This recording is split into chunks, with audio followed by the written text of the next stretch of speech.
So survival. When Doug was like, so we're going to talk about survival, I was like, boom, my head went in 75 different directions all at once, because there's so many ways that I could think about how we survive and how we collectively are going to survive and how we are not just going to survive, but we're going to prosper.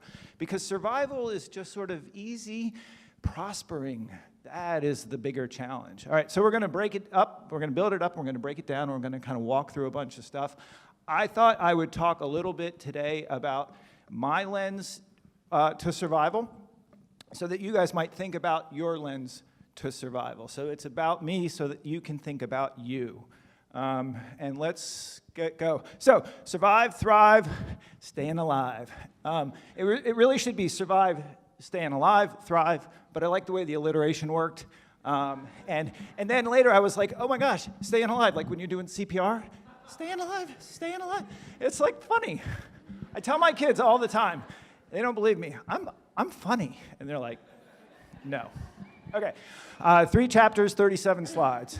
Well, let's start here. So I thought, in order to survive, for humans to survive, our animal peers over here, a little bit different, but for humans to survive, we need to prosper. In order to prosper, you must have vision. In order to have vision, you got to be creative. Creatives develop vision that allows us to prosper, that allows us to survive. So inherent in our collective survival is creativity. Creatives are the key to survival. This is my humble opinion, but I think it's absolutely true. All right, if you look at your hands, look at them. Yeah, that's where the future rests, in your hands. No big deal. Yeah, no pressure. All right, so step 1 is survival of self. And I move a lot when I talk, so I'm sorry if I'm like making that hard on you, film guy. Just because it started with Red Bull this morning, and it had a few cups of coffee on top of it. And I'm already just like a friggin' spaz when it comes to energy, so there you go. All right, so every one of us starts with this. Okay, not me, but you this, right? So you gotta sort of survive yourself. You've been given this hand of cards, right? And that's what you've been dealt, and that's what you've got to work with. And if you wanna prosper and move forward, A, you gotta look in the mirror and see what you got. B, you gotta look back and talk about and think about who you are and how you got here. So I'm gonna go like really fast through what this looks like in the past 51 years, because 51. Yeah. Right. 50 is the new fast. That's my. All right. So there's Joe and Liz. That little sausage in the middle is me. Yeah. And I'm one of one, only child, center of the universe. Fully aware of that. So my mom, for all of you boss babes out here, if that's an okay term to use, my 2 favorite Laurens are in the room, boss babes. This woman was your pioneer. In the 60s, she had her own business and was kicking ass and taking numbers. I mean, like, wow. That woman was on fire, super smart, Fulbright scholar, wide open, and a little weird on top. My dad was this sort of like professorial, benevolent, just the most gracious man, like just the most giant heart I've ever seen, except when he was driving. And then I learned the most colorful language sitting next to him in the car. But so it started there. We lived on, I grew up for the first portion of my life at 441 East Court Street in Doylestown, Pennsylvania. Perfect little bucolic suburb. Right next to this place on the right, which is the Henry Mercer's Moravian Tile Works. This may be where I got interest in architecture, because this castle was like the coolest, weirdest, scariest thing I've ever seen. And Mrs. Swain lived in there, and she was like the evil sea hag and scared everybody. The thing I remember most, because the first 13 years of my life, a little bit blurry, was riding my Schwinn Stingray over bigger and bigger jumps. And then ultimately it moved into a Raleigh Grand Prix. So the bicycle thing is kind of a big part of my life, so you'll hear a little bit about it more and more and more, and I'll come back to why as we get close to the end. The Raleigh Grand Prix was super cool because it was the same bike that was ridden by the winner of the Tour de France in 1977. Okay, but it wasn't really the same bike because mine was like 75 pounds and made of steel. But it was the same color scheme and it had the same name, and I was just like, dude, I'm cool. All right, over here to the left, that's Joseph and Isabel, my grandparents. They were also key figures in my life. My grandparents on my mother's side, I didn't have pictures of them. They died before I had a chance to get to know them. So after we moved from Doylestown to Philadelphia, North Philadelphia, born and raised, a couple of things happened. This movie up on the right-hand corner, anybody know it? Breaking Away, yes. Bonus points for you. She gets a pin. That was actually like a pivotal movie in my life. And there's some other ones out there like Star Wars. Yeah, I waited in line, but meh. Or Mad Max. That was a little kind of post-apocalyptic. But this was like F the man, freedom. Show strength and camaraderie, and what are you going to do when you grow up and get big? I still don't know. But from that movie, I ended up saving all of my money and buying a Mozzie Grand Criterium, which is quite possibly the best bicycle I've ever owned in my life. So we moved to Philadelphia. In Philadelphia, we lived at 2003 Mount Vernon Street. At the time we moved there, and this is when I was 13, when I was a senior in high school, I wrestled at 119 pounds. So when I was 13, I was probably weighing in at 75. I was little. And so this was a pioneering neighborhood when we moved in there. It was on the DMZ between the Puerto Rican and African American community, and it was rough. It was rough.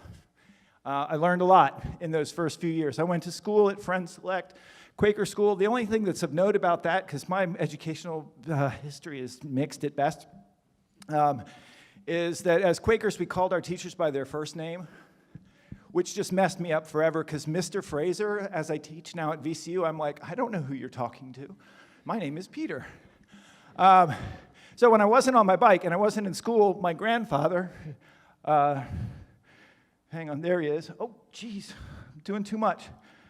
Okay, my grandfather was the director of Academy of the Philadelphia Fine Arts, and I kind of would hang out in the sculpture studio, and just art was so alive there. It was like, whoa, this is cool. And then if I wasn't doing that, I was riding my bike or I was on the streets. Philly was gritty.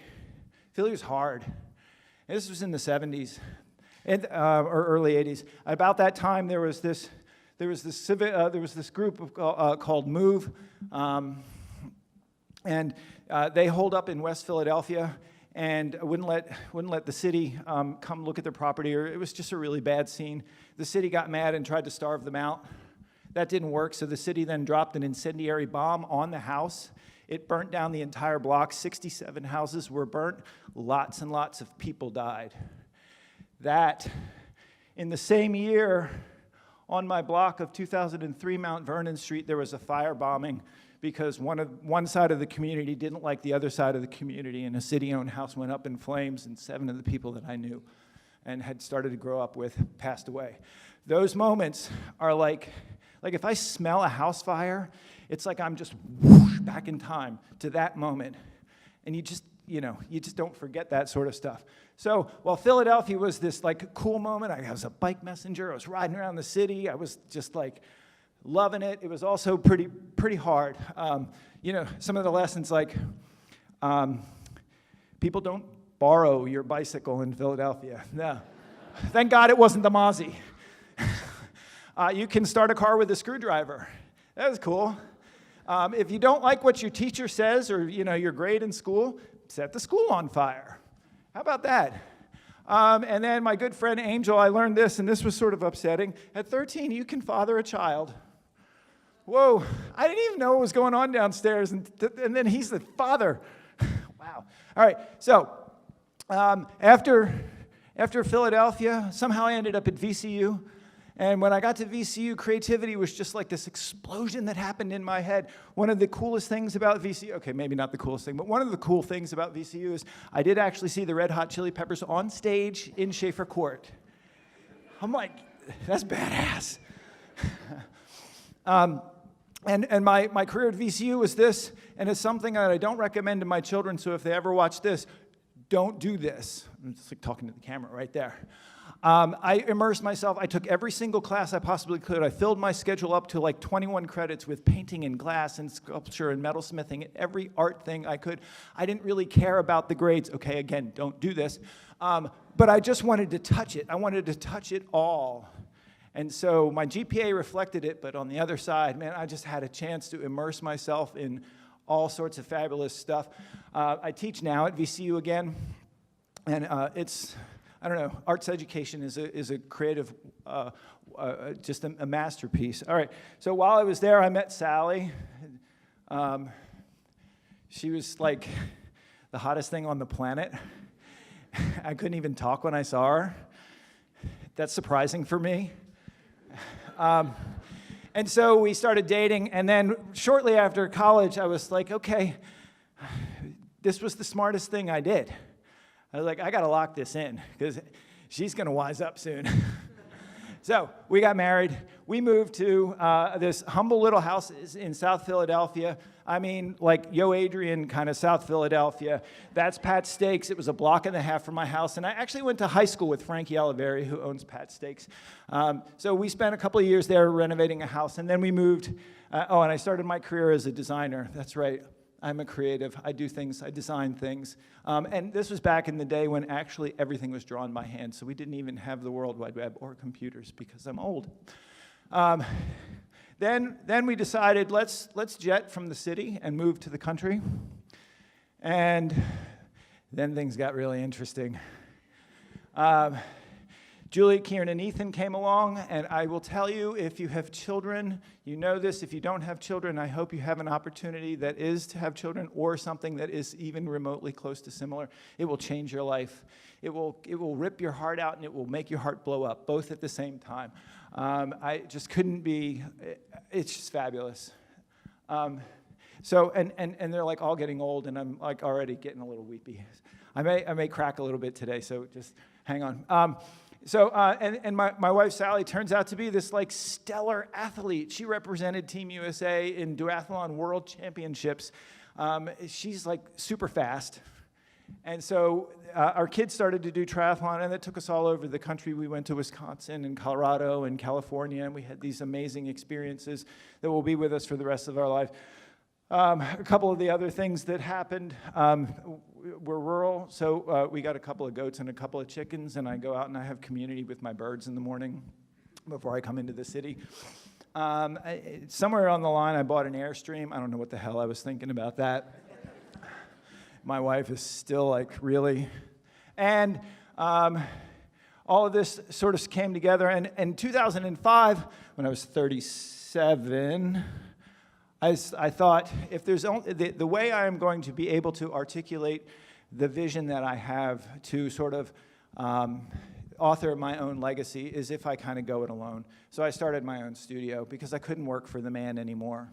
And it probably has something to do with this only child thing because I'm the most important thing in the universe. I don't know, but it's been 12 years and we haven't looked back and we have a lot of fun. I own this building on Broad Street, 1623 West Broad, and it's the Marvin Lang building. We call it our studio of invention and wonder. We have a good time in there. We have events. That was the handmade bike show and people stacked bikes up in front of my building and that was a little scary. We design things, we build things, and I still ride my bike a lot. And then I teach at VCU, and I'm looking forward to spending the sort of next chapter of my life with my lovely wife. One thing that's missing in this picture, right here, somewhere in this process, both my parents passed away. See, I told you I might crack. And they both passed away in a hard way. And losing your parents is something that, you know, is forever part of your life moving forward. And surviving your parents is something we should all do because I really don't want to survive my children. But my mom was a functioning alcoholic forever, and for whatever reason, as smart as she was, she couldn't beat it. And so by the time I found out that she was in the hospital, within 2 hours, she had passed, and I missed that. And that was hard. And my dad was a lifelong smoker, and moved to Richmond to be with a family, and shortly after that, we discovered he had stage 4 lung cancer, and the doctor was like, so 3 months if you do nothing, 6 months if you do chemo. 4.5 months later, he passed away while I was holding his hand. So those memories live with me, and they're hard, but they're part of me, and I kind of try to draw power from that. And I made a promise to my dad, and I'll tell everybody in the room, if you're a smoker, stop. Just don't be stupid. Stop. And you can say, it's none of your damn business. And you're right, it's none of my damn business, but it's the promise I made to my dad that I would tell everybody that I know, that I've ever met, that I work with, that you should just stop. Okay, PSA's over. All right, so that's me, that's the self, right? So you've got to take all of that, and it's like, that's the deck. And what do you do with it? And I like every day, how do I take my time at the Academy of Fine Arts and the kid that stole my bike and the fact that when I ride my bike, it's the most beautiful thing ever. And I love to draw. And how do you run with it? Run, so that you're not just surviving, you're prospering. All right, that's chapter 1. The question for you guys, there it is. That's where it all started. The question is, what is your story of survival? What is that sort of little map for each of you? Because once you kind of look at that, boom, that's your key to the future. All right, survival of humanity. This one's kind of a big thing. How? And I don't know if at this moment in time we're at this sort of liminal point where I'm really, really scared about our collective survival with the environment in North Korea and all of the sort of terrorism, all that stuff. That's probably not new. It's probably been happening for years and years and years. But it's just living in my head right now as I launch my children, the next generation, into the future. I'm like, crap, are we going to make it? I don't know. I just don't know. Probably. All right. But if I do my job right and I foster the prosperity of the next generation, y'all will fix it. Everybody, many people in the room are younger than I am. And it's I want you to, I don't know, fix what we fucked up. All right. So the animal kingdom has this, other than humans, the animal kingdom has it really simple. Really simple. It's not easy, but it's simple. Run, kill, eat, mate. Everybody gets sexy time. Thank God. All right. But as humans, we layer this with emotion. We love each other. We create. We give. And that means we actually give without expecting something back. I'm like, here, take this thing of mine. You can have it. I don't want anything. We do that. And we wonder. I look at the sky. I mean, the dance that we saw this morning, right? That's all wrapped up in glory and wonder and this sort of what I consider to be the human condition. What a freaking burden this is. It's a blessing at the same time, but it's a burden. Because the other thing that we do is we hate and we destroy and we take and we silence. Not like the noun, like the verb, like shut up. Why? And so we've got to work with this because we're not like kill, eat, destroy. I mean, we kind of do that a little bit to each other, but it's a much more, we sort of do this thing, oh, please excuse me while I rip your head off, right? We're sort of like layer some emotional baggage on top of things. Our animal friends are just like, look, I'm hungry. You're out. So this is the biggest blessing and curse ever. And I made the love, create, give, and wonder. Oh, and by the way, the picture in the middle, like I took the picture on the left. Well, somebody took the picture on the left because I'm in the picture on the left. I took the picture on the right. I think the picture in the middle is by the most kind person ever on the planet. Do y'all know who that is? Patience Segaldo. So she really owns this kindness thing. Okay. So question 2 for you all is how does this exist in your life? How do you build from this moment of love and creation and giving and wonder? How do you execute that on a daily basis or even just most of the time? Because, man, I get mad, right? And I'm just like, I don't have time for that. Okay. So this is the most fun part, the survival of intellect. And does anybody know who the guy on the left is? This is a little obscure. He just recently passed. That's Robert Pirsig. He wrote the book Zen and the Art of Motorcycle Maintenance. Probably one of the best books ever. Yes, he jazz hands for that. My son, who's 18, is like, this is his Bible. The one on the top is The Sense of Quality. That's Sybil Moholy-Nagy, the Native Genius in Anonymous Architecture. The book up on the right is a comparative illustration of architectural things. I don't know who did that. Ed Ruscha is an artist, and Edward Tufte is this like cerebral, crazy guy. I can't even get halfway through his books, but they're really brilliant. So this notion of survival of intellect stems in this idea of quality and authenticity. And one of the things that creatives have is this like passion for those two things, more so than other people, other minds in the world. Okay, maybe. But, and what Robert puts forth in his book is this idea of classic and romantic quality, that this notion of classic quality, things that just work, things that are beautifully crafted, execution of them is exquisite and fine and beautiful. The romantic quality, which is really where I love to live, is somehow those things, when you hold them or when you use them or when you experience them, are transcendent, and they make your experience and your time just that much better. It's better than the sum of its parts. And the best thing that I have that relates to that is the bicycle. Because a beautiful bicycle, you're just riding down the road, but somehow, I don't know, it's magic. So the way again, I'm going to show you what we do. I want you to think about what you do and how you execute on this classic and romantic notion of quality. First and foremost, we design things and we build them. And I will say, as a designer, we do architecture, interiors. Yeah, we just design. I don't know. I hate calling it putting it in any one bucket.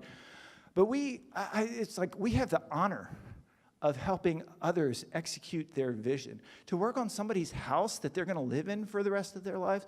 I mean, I just feel like honored, almost guilty, not really, but almost guilty about sending them a bill. Not really. And places of congregation, like how do you hate on ice cream? Gelati Celesti is the best ice cream ever, and you just can't not have fun there.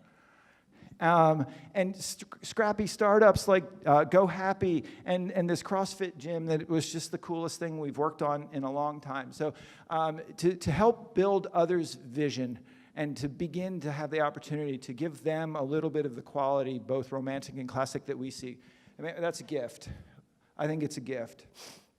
The second thing that I do, because I got to get hands-on and I get all anxious and I need a little bit of therapy, I've started making boxes. Just a box, because a box is a pretty innocuous thing. It's just 4 sides and a top sometimes, maybe not even 4 sides. But it's an opportunity for me to sort of exercise, craft different materials, different finishes, different shapes. I think I'm up to about 20 boxes right now. My goal is 37, because that just seems to be the number. But like, investigating different finishes on this oak, laser cutting stuff. This is walnut. This has end grain. That's got all kinds of crazy slopey sides that made my head spin around when I was trying to figure it out on the table saw. So, I just have this chance. It's one little thing. It's just a box, but I'm going to try and exercise it in as many different ways as I possibly can. I like to draw. I like to draw numbers. I like to draw ideas. When I do notes, it's like kind of, I don't know what that is, but it's just a big mess, and it's the way my brain works. I'd never thought I would get a chance to draw in watercolor the law of diffusion of innovation, but there it is, and the client thought that was pretty cool. And then the last thing I like to do is to just sort of spend some time with organizations in the city or anywhere that I think are doing great work. In the beginning, if you all don't know Storefront for Community Design, I worked with that group to start the organization. Ryan Rinn, who runs that, is a rock star. They're doing amazing work. a group of us, the two Laurens and some other people, put this shop class together, and we invited a bunch of people over 3 years to just come and share their vision with the community, had workshops in our studio. When the ICA was out for bid, they were looking for architects, we sort of started this campaign that said, hey everybody, y'all should know about this because we want, I know I'm not gonna get the job because my name's not Stephen Hall, but somebody really kick-ass should, so we did a little campaign because if you've ever seen a state RFP, they're about the most boring thing ever. So we tried to spice it up a little bit, and then the one organization that I've spent years, and I'm the OG board chair, like I've been around longer than anybody with Richmond Cycling Corps. These guys give and give and give and try and build within a community that is struggling and will continue to struggle. And this is an absolute labor of love. So if you know Craig Dotson, he's an amazing man. If you know the work that Richmond Cycling Corps does, it's an amazing organization. I'm like actually proud to even be able to touch it. So that's the sort of the third, fourth, some place in my quality diagram that allows me, that's where I give. I'd like to give as much as I can, and there's some really great stuff out there to do. So the third question for you all is, where do you find that quality, both classic and romantic? And if you haven't read Zen and the Art of Motorcycle Maintenance, just give it it's not that hard of a read. I don't like to read, but it's important. And it's a really well-considered thing. It's not about motorcycles. If you don't like motorcycles, it's okay. Okay, I think we're close to it. So if I look forward, if I look back at my life, if I look at what I do that gives me joy and like fills me, because I get up every day like really early, because I'm an early guy. So like little Ron Swanson, my rooster, usually wakes me up somewhere between 2 and, that's his name, somewhere between 2 and 4 in the morning, because he belts it out. This whole thing about roosters crowing at sunrise is a sack of crap. They just crow all the time, like random. Anyways, when I get up in the morning and I'm like, yes, it's time to go. Like 9 out of 10 days are like that.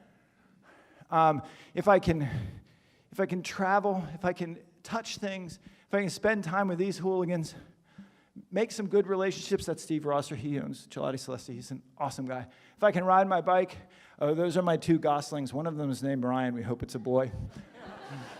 Literally, they just hatched like 3 weeks ago. They're 5 times bigger than that now. I get to build things. I get to spend some time with VCU students because, oh my gosh, y'all should meet Jordan. He works with me. There he is. The next generation of kids at VCU is turning out like 7 out of 10 of them are just friggin' awesome. The other 3 are also really good. And then if I can see the world, my life will be whole. And I figure if I can do this sort of work and somehow foster the prosperity of the next generation, right? Give it as a gift. That will be my legacy. That's where the quality lives for me. And I think for everybody in the room, you got to figure out where the quality lives for you, and we'll survive. I think we will. All right, last thing, because like, what the hell about the bike, right? I'm no bike racer, but the bike has been an important part of my life. This is me thundering down the steep, like, pictures don't do, this is like freaking vertical, like literally vertical in the mud at Snowshoe a couple of weeks ago. Scared the crap out of me. My son was like, just do it. I was like, okay. What you don't see under the sweatshirt is full Tony Stark armor. Like, so I am very protected. But so the bike for me has been this thing as a object. It is science, art, technology, all wrapped in one. It is the most beautiful object, perfect. And as a vehicle, when I was young in Philadelphia, we would get up and go ride for like, it was freedom. I could get out, I could just disappear for 8 hours, 12 hours. We didn't have cell phones. My parents didn't know where I was. I would go 40 or 50 miles out, turn around, and come back. As a parent, that freaks me out. But I will tell you, I tell people this, the bicycle saved my life. when I was 13, and my friend Angel and all of his buds and some of the kids that I went to school with were having idle minds and getting into trouble, and some of them didn't make it. I was on this bike team, and at 6 in the morning, we were out riding. And I didn't have time to be stupid. I didn't have time to get in trouble. That if it weren't for the bike, I'm not sure I'd be here, and I can honestly say that. And so this expression of freedom, this release, this like reverence for technology, dropping into that thing, man, the bike just actually totally saved my ass because it was roots and rocks and everything scary. So I got a lot of respect for it. It's like empowering and beautiful.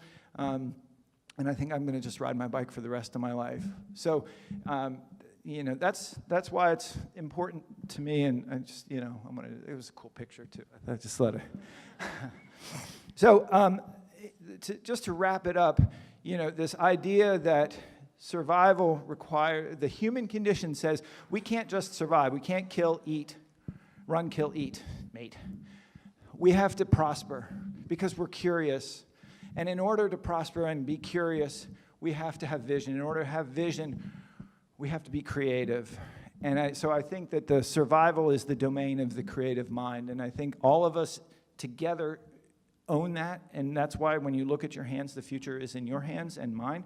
And I'm just like brimming with anticipation to see where it goes. All right, I'm done.